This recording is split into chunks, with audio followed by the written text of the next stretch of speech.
while people will continue to join in. First of all, good evening, Dr. Saurabh Lall. Good evening. Really appreciate you taking out time for this coffee chat. I'll set the context. I'm largely, right now in a low network zone. So I'll have my colleague Shaili lead this chat and conversation with you. Coffee chat is about 18, 19-month-old product, and we have been kind of looking at having meaningful, real example-led, situations being discussed so that people who come and join and listen to the coffee chats, they take real actionable takeaways from the conversation. Have had privilege to talk to leaders from across the industry, right from e-commerce to retail to FMCG, to banking, to insurance, to internet, and healthcare, right? So I think, and that too globally. So has been a great experience so far. Looking forward to this coffee chat with you. And I'm sure that people whosoever join in are going to take some inputs from what is it like in terms of technology, and particularly the today's subject, technology in healthcare. And there's a lot of disruption which is happening. What's going on? What are the various aspects? How patient experience is kind of being revolutionized? I think those are a few of the things that we would love to kind of hear from you. So I'll take a pause here. Thanks again. It would be great if we can possibly get started with a quick 5 minutes introduction, background. And I see that you have done lots and lots of things, including starting up on your own. So we would take those pointers as well. And, Shaili would take the lead there. So let's get started. Another session of coffee chat. I'm sure that this 1 hour is going to be super exciting.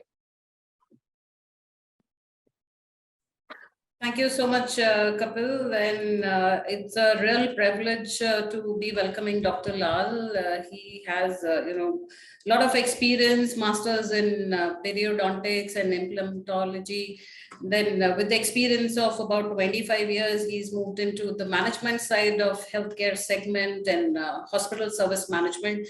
He's the co-founder, as you said, Kapil, that he started on his own. He's the co-founder and CEO of Vivana Scientific. Now he's heading the hospital operations for Max Healthcare. Thank you so much, Dr. Lall, for joining us. And if you would like to add on something to the introduction, if I have missed out anything, please. No, thank you. Thank you so much for having me. In fact, it's a privilege and an honor to actually be here and talk to people cross industry. And one of the reasons why I say that is that that's been one of my guiding principles. And I keep telling my teams that, if there is something somewhere in the ecosystem working well, one should jump in and shamelessly copy it. So that's pretty much what we do in healthcare. I lead the team at Max Healthcare, and I am, I'm a serendipity management person. So I'm a serendipity management leader. I started my career as a clinician, a third generation doctor in my family. So happen to be the black sheep on that front also. So I started as a teaching clinician at a medical college in Delhi, which is called Lady Hardinge Medical College. And that is where I was, I at least thought I am destined to kind of stay as a government employee, and in those days, government jobs used to be pensionable. So it used to be a parent's dream to have the child get into a government job. I did get into a government hospital, but then I think the pace of the government didn't entice me. And in a period of about a couple of years, I happened to move out, and I started my management career in a startup at that point in time called Clove Dental. So after a long spanning successful clinical career, I actually made that shift.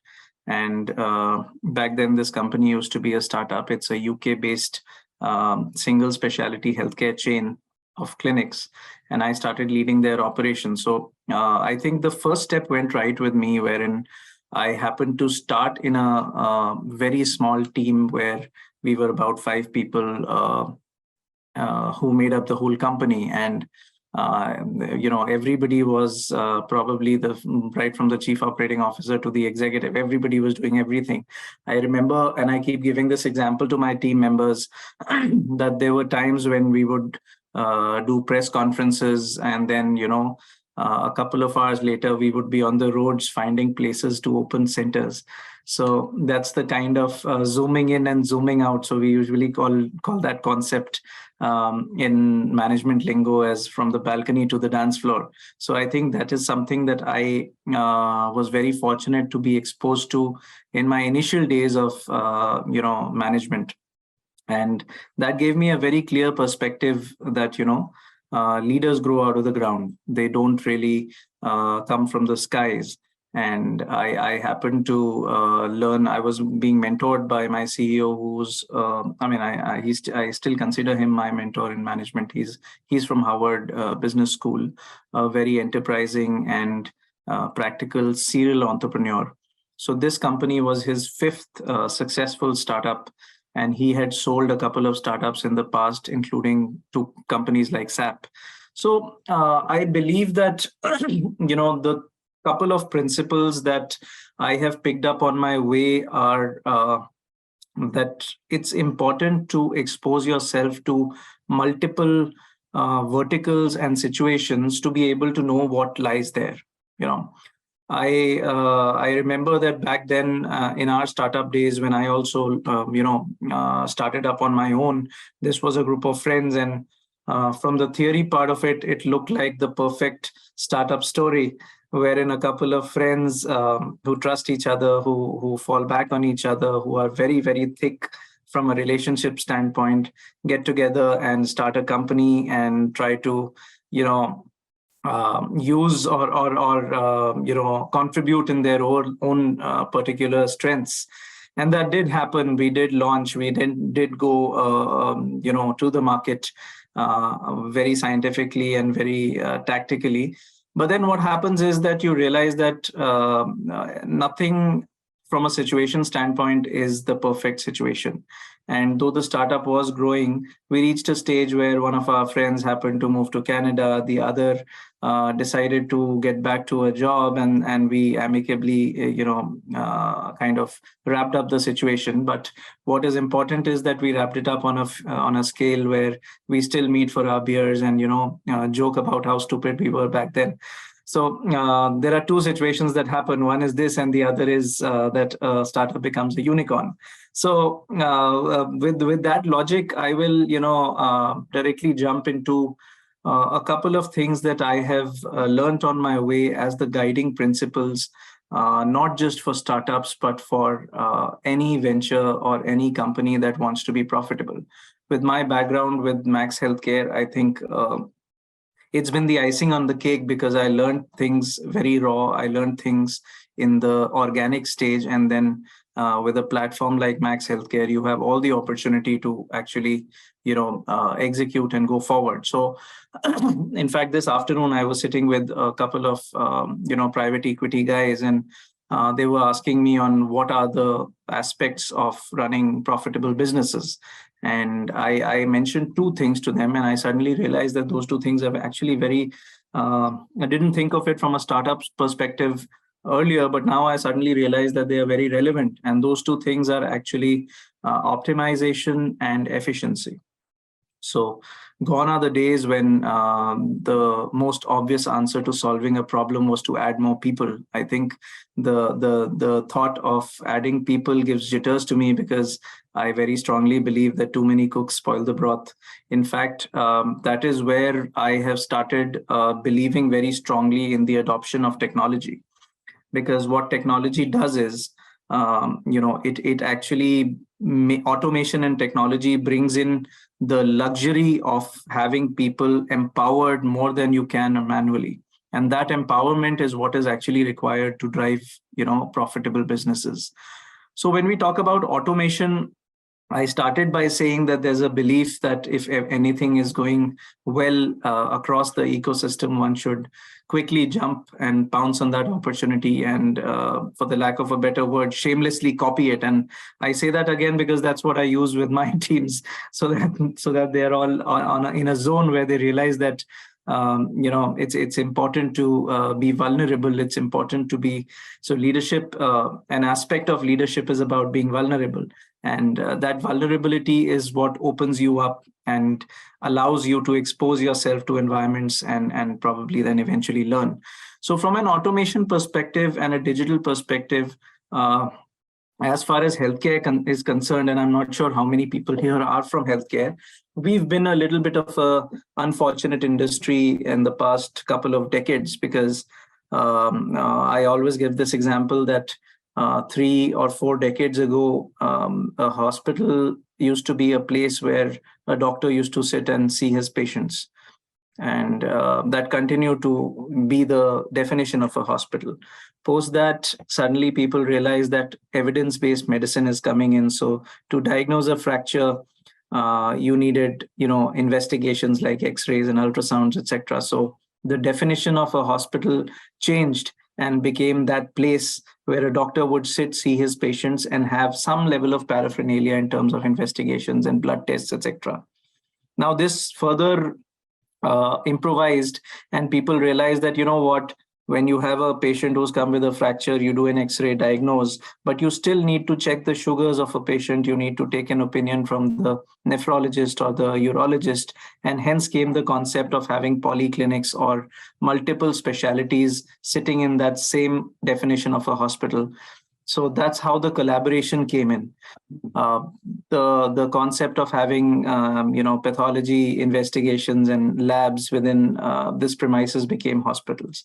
So this was basically the story with which healthcare started moving forward. And while the hospitality segment, while the hotels, while the airlines were busy innovating, automating, finding newer ways to entice their customers, working formally on customer experience, I think healthcare was busy sorting its own problems. And probably a decade and a half ago, guess what? Boom, something happened and we were all lost. That was corporatization of healthcare. And that is when everybody realized that, something, there's a tsunami that has come and people didn't know how to react. Initial reactions were to put corporate hospitals in a zone of profiteering, trying to exploit patients. And that continued for a long, long time, probably a couple of years here and there. Going to a corporate hospital was a taboo. I remember when Apollo hospitals came up in Delhi, Apollo used to be the hospitals tagged as a hospital only for ministers who have black money. So, that was how corporatization of this industry was looked at, because we had a very tangible template which was available. And that template was that family doctor. It was this doctor who not only used to treat families, but used to go to see a girl or a boy for marriage with the families, because the ghar wale Dr. Saab used to be a very, very important decision maker. Having said that, with the advent of new technologies, which were very expensive, equipment that came in, the concepts that usually were relevant to other industries like economies of scale, efficiency, optimization, cost containment, utilization, the business concepts started coming into healthcare, and that is how corporate hospitals fared over the years. And today, we are actually, in an era where patients, or for that matter, healthcare customers, I like to call them healthcare customers or healthcare consumers, because patients were people who, didn't have a choice. But today, we see an empowered healthcare consumer who has the choice of choosing the doctor, choosing the hospital, choosing the service. And that's a good thing, actually. It's good for a person who is spending money out of his or her pocket to be able to choose his or her service. And we sit in a zone where India is one of the forerunners in medical sciences. my heart really goes out to people who need to take this service. But I also feel very proud when I see people from other origins, people from the West, people coming in from the Gulf to India, especially to get treated, because their countries don't offer those kinds of treatments or those modalities of treatment. So there are two areas where we've actually done very well as an industry. One is in the technology side, wherein we are a country which is as powerful or as forward as any of the countries in the West where it comes to healthcare technology. So as I speak, there are surgeries happening in our hospitals which are being done by robots. There was a time when it used to be something that we used to see in movies, and today we actually witness it. As we are talking, there are patients whose bodies are opened up and the robotic arms are inside their bodies doing precise surgeries, saving lives.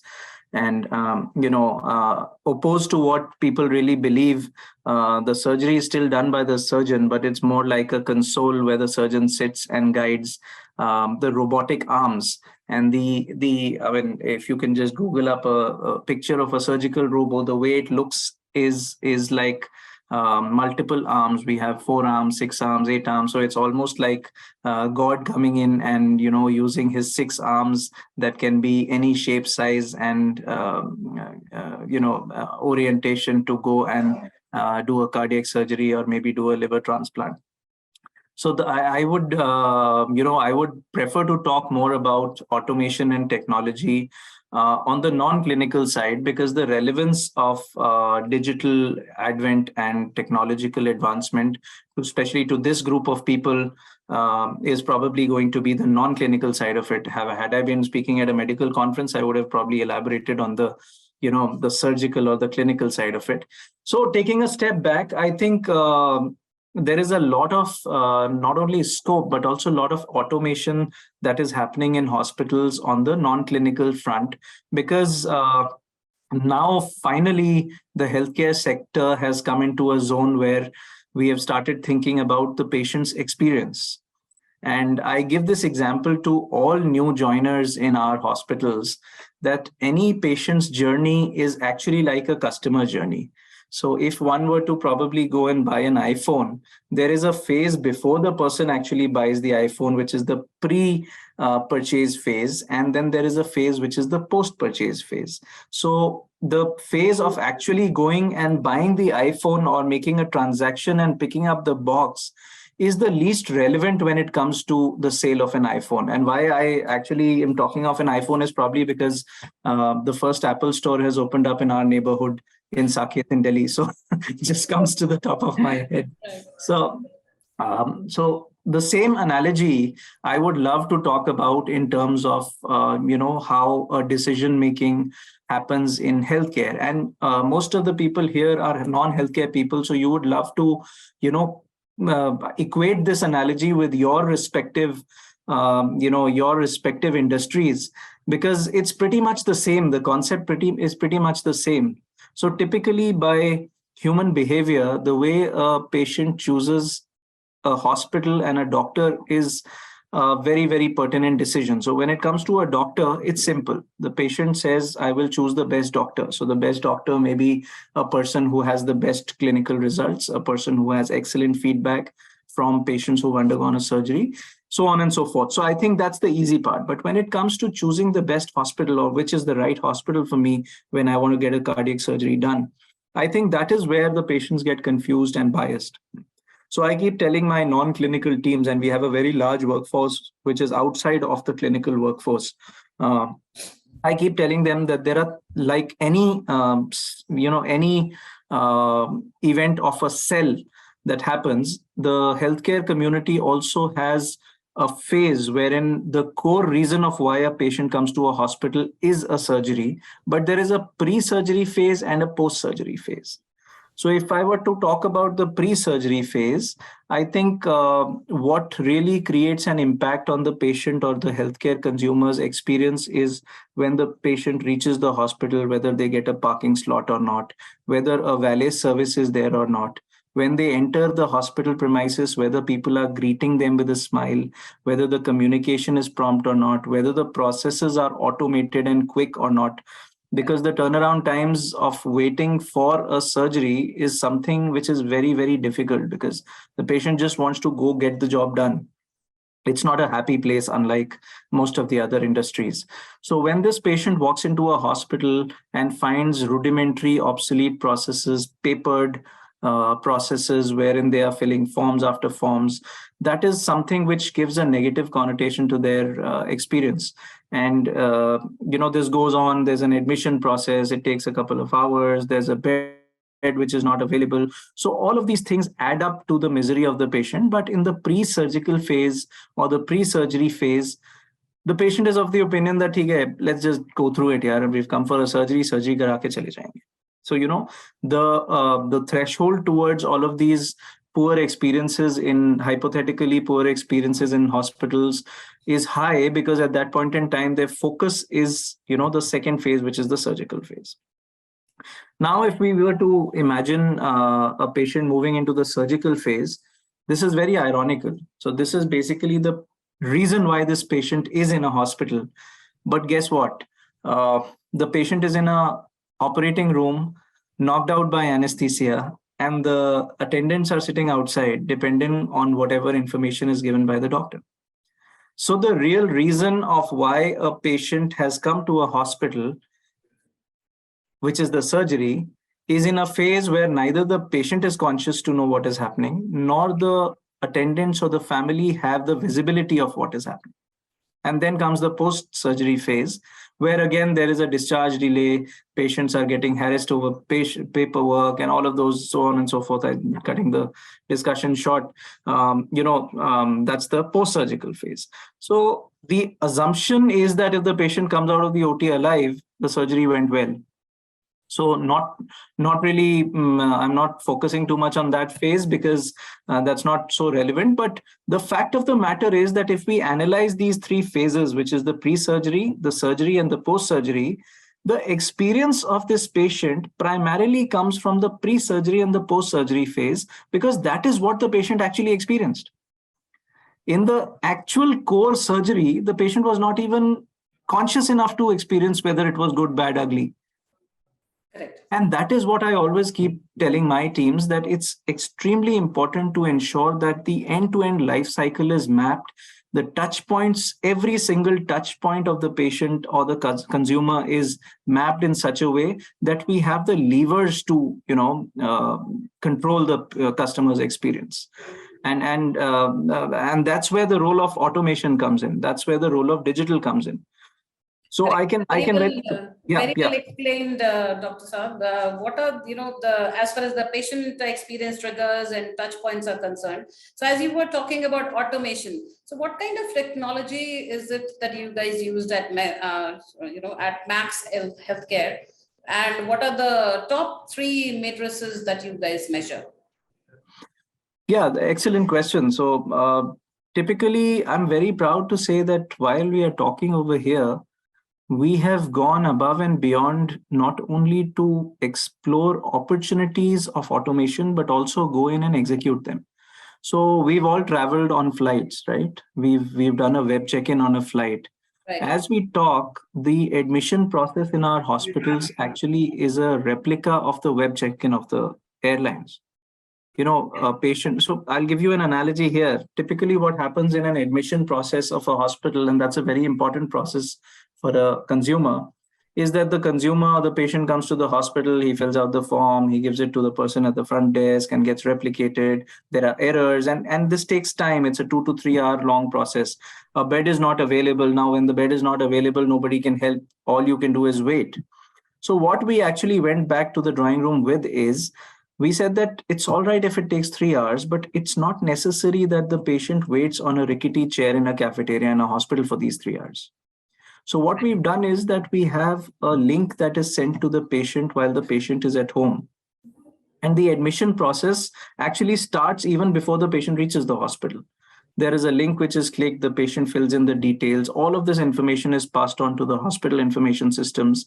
And the process starts even before the patient reaches the hospital. So the patient is actually called back and told that, you know what, there's an hour of lag that is going on because of a previous discharge not being able to happen in time. So you come after 1 hour, wait, it'll take 3 hours, but you wait in the comfort of your drawing room and not on a rickety chair in the hospital's cafeteria. So that's the experience builder that we are talking about, because logistically, that's all we can control. So when this patient comes to the hospital, he actually comes up with the ID, and the first step is the admission document being printed, which otherwise would be the 6th or the 7th step in this process. Right. So another example that I can give is that we are working on something called as, at least exploring something called as location intelligence. So this is a new term in the automation space. Location intelligence is basically creating predictability and being able to structure the life cycle of a consumer basis on the customer's location. So what we are trying to do is that we are trying to geofence our hospitals in such a way that a patient who has booked an appointment at 10 o'clock can be predicted even before the patient reaches the hospital.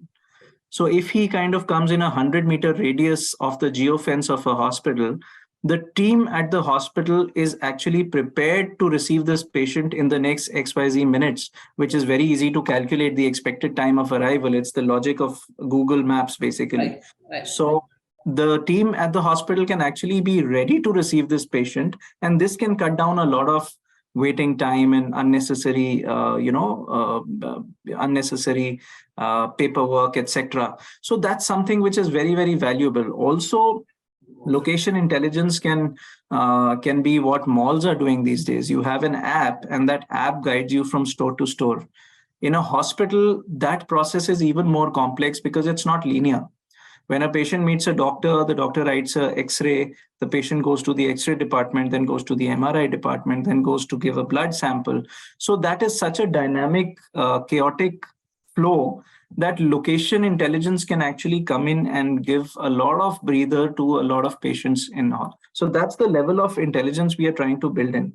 Also, one major problem that I feel most initial or amateurish industries into the automation space face is information flow. So the processes, and typically the non-clinical processes of any hospital, are more like an assembly line. The outcome of the previous process or the previous step becomes the input of the next step. Next step, yes. So till the time the previous step happens, the next step cannot start. And the person who is supposed to actually do the next step doesn't have visibility of what the status is of the last step. So what we've actually done in our hospitals is that we've been able to create these real-time trackers. And as an example, if I pick up a very painstaking process in hospitals, which is the discharge process, and discharge processes, mind you, may take up to 10 hours. So it's a very painstaking process. Yes. So what we have tried to do is that we have a real-time cloud-based device, PI device that we place at all the stakeholding stations, including the nurse stations, where all patients on discharge are reflected there at their real-time stage of delivery. So this is just to give a better understanding to the group. This is something that you may follow in a Zomato when you order food. So it says food is being cooked.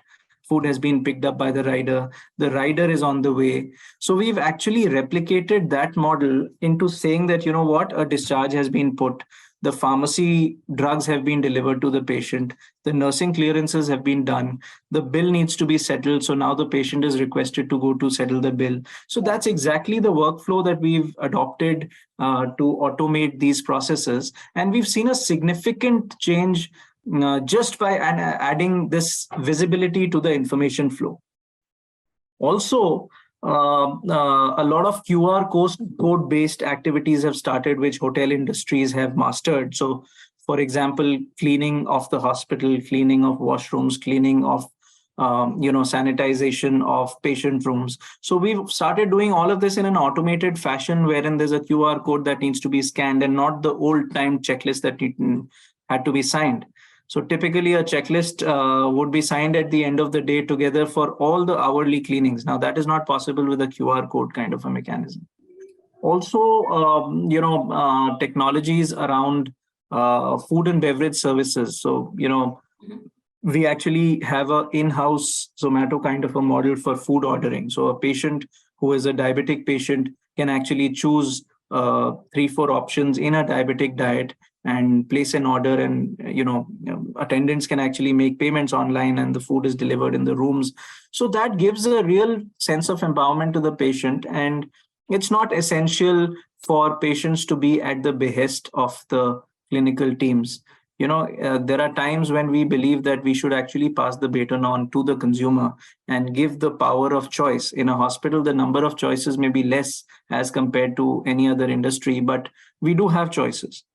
It's not always an absolute decision, which at one point in time used to be the case. So I think from a digital standpoint, a lot of innovation and out of the box thinking is in our parking services. So parking premises is always a problem in every hospital because the real estate available is very limited. So what we do is that we place scanners and receptors on the parking slots so that the guy standing at the valet desk has a visibility on his screen on how many slots and in what part of the hospital these parking slots are available. And that's how patients can be guided. Also, car retrieval systems are being put in place. When a patient is visiting a doctor after the consultant is over, he can just click the link and say, please bring my car. So the waiting time at the porch of a hospital, which is very difficult because there's a patient, the patient is sick. With a sick person along, it's very difficult to wait on a porch so that the car comes and then you alight into it. So those kinds of small little interventions add up to make the experience very, very streamlined and favorable. And if we are able to achieve, going back to the example that I gave, if we are able to achieve an excellent experience on the pre-surgery and the post-surgery phase, I think the surgical phase is something which is a no-brainer.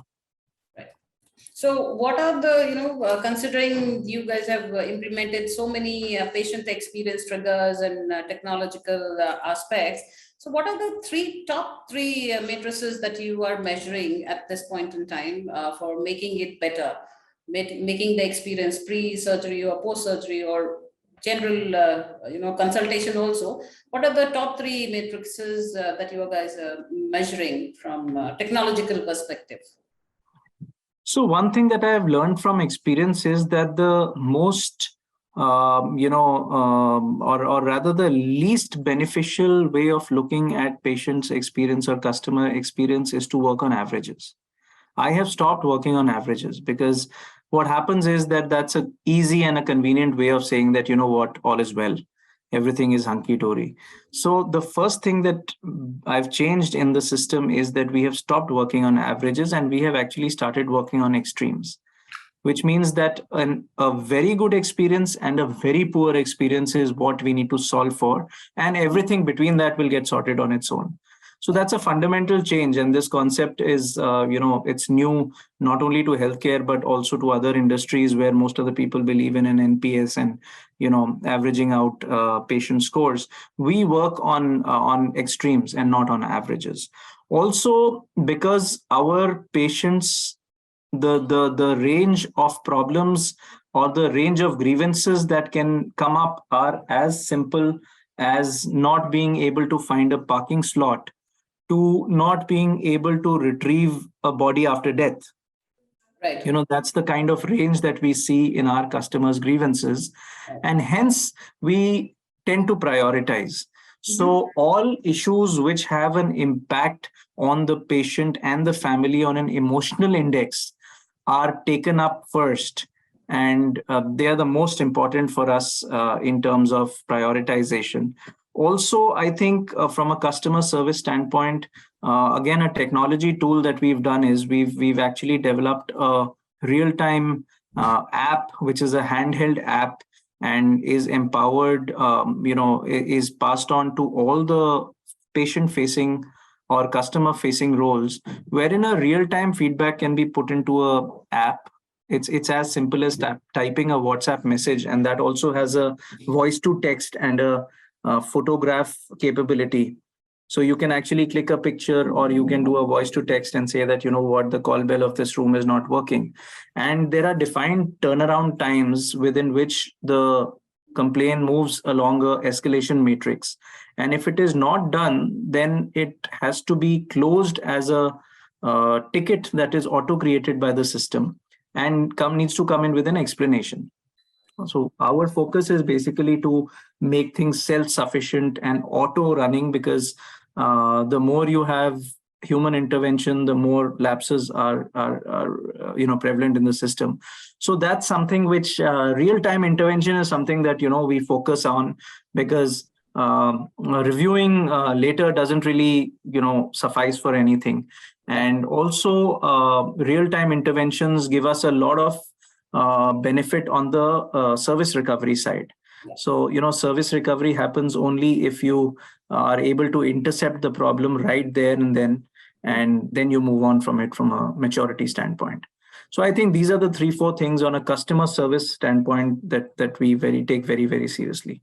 Okay, thanks for that. And just one more question. So what's the future of healthcare that you are driving at Max Healthcare? So I think the future is about automation. It's about efficiency. It's about optimization, because the way the industry is growing, costs in healthcare are a very major concern. Most of our patients in India are self-paying patients. They are patients who are insurance based patients, but these insurances are personal insurances which they're paying premium for.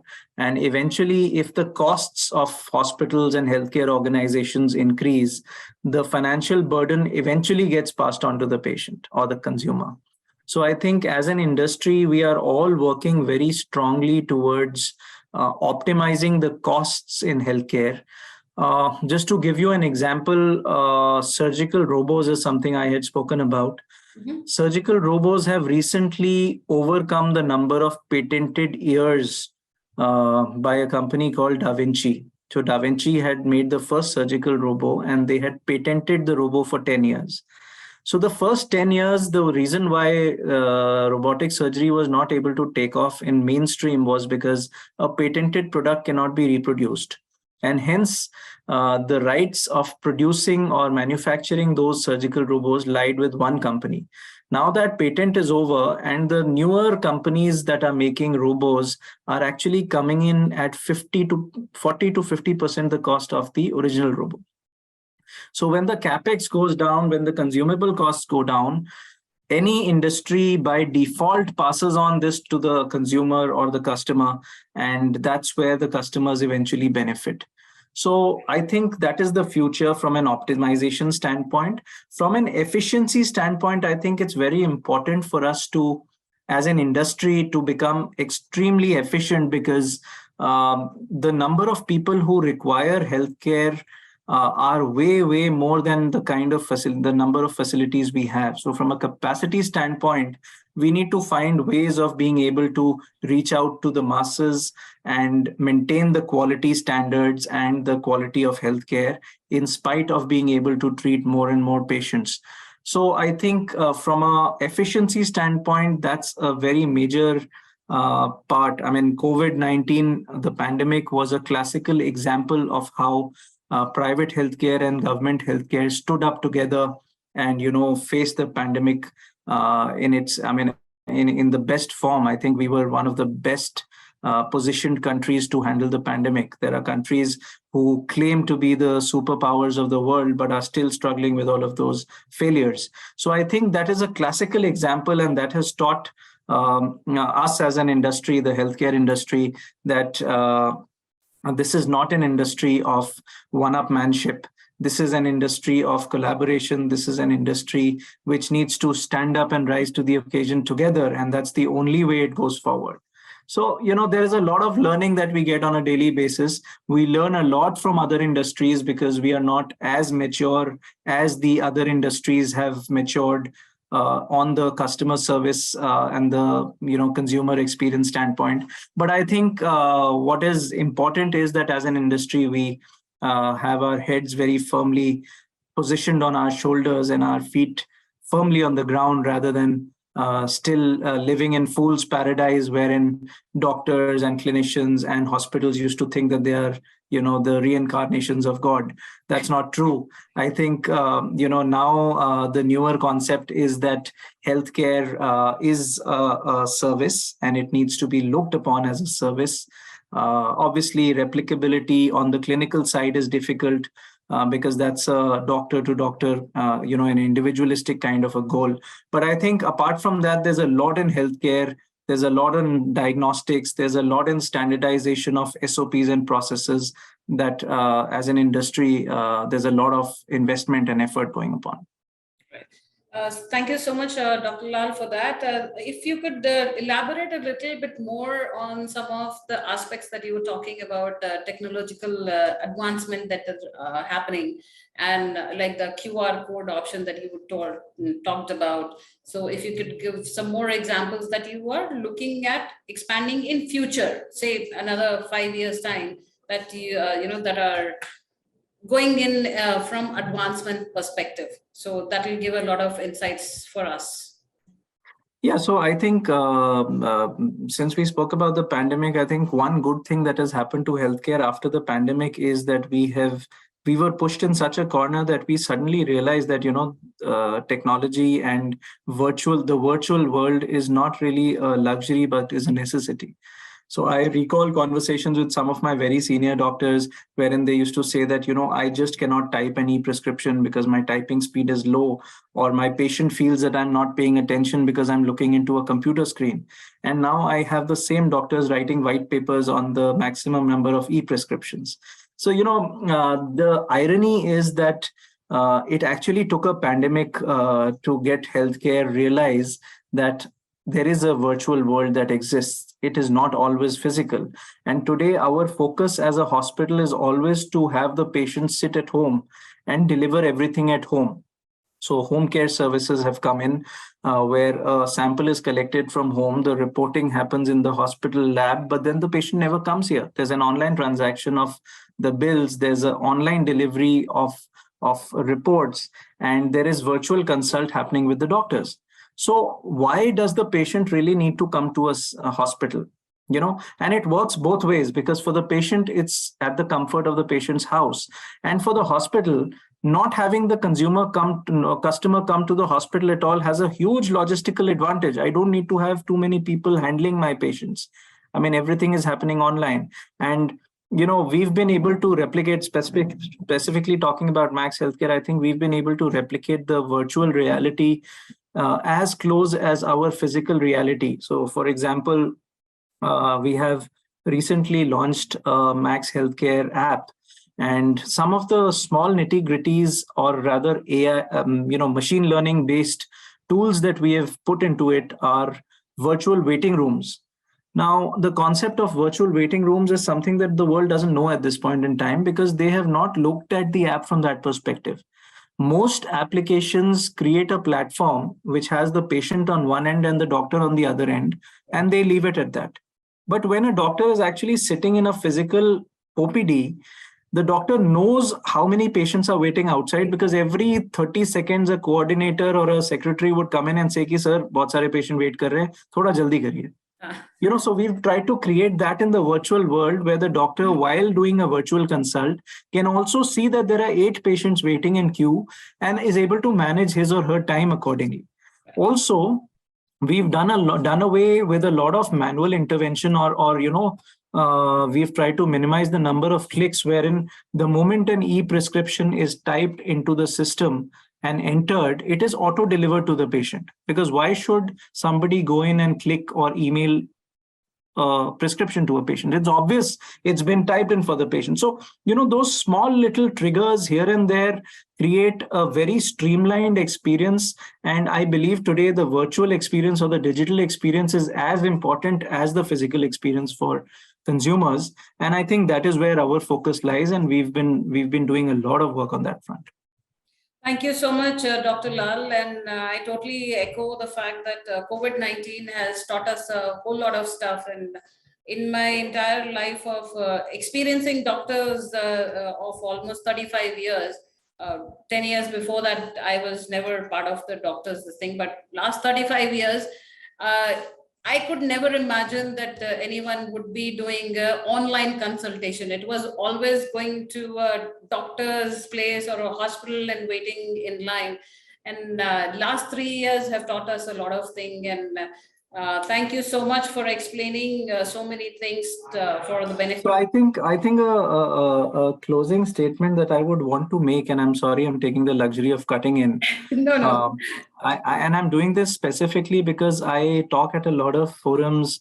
I interact with a lot of non-healthcare people only with the intent of being able to learn and update myself on what is happening in the world. So since we have a mix of people over here in this group, I would want to kind of pitch this up or rather pass this message across, that the real fundamentals or the real revolutionary things or revolutionary automations that have happened in healthcare, and you can go back and research this. The real revolutionary stuff that has happened in healthcare has actually been done by people who were never part of healthcare. It's been done by people who were complete outsiders to this industry, because people like us, though we may do a lot of innovation, we have that bias, that industry bias, because there's a particular way I'm a doctor by qualification. So there's a particular way I've been trained to look at things. But when an IT professional or an artificial intelligence professional or an AI ML guy comes in, he looks at it completely from a different lens. So an example I want to place on record, and we have 10 minutes, I'll take the luxury of doing that, is that, we used to have these preventive health programs wherein we would have a series of tests, and then we would have these patients see a doctor, and the doctor would kind of prescribe a particular sequence of tests and consults with other doctors.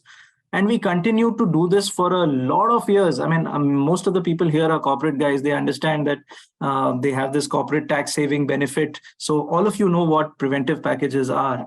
But you know what? I met a gentleman who's done a lot of work for us. And he said that, Dr. Lal, why are you even spending so much of time, energy, and resource on this?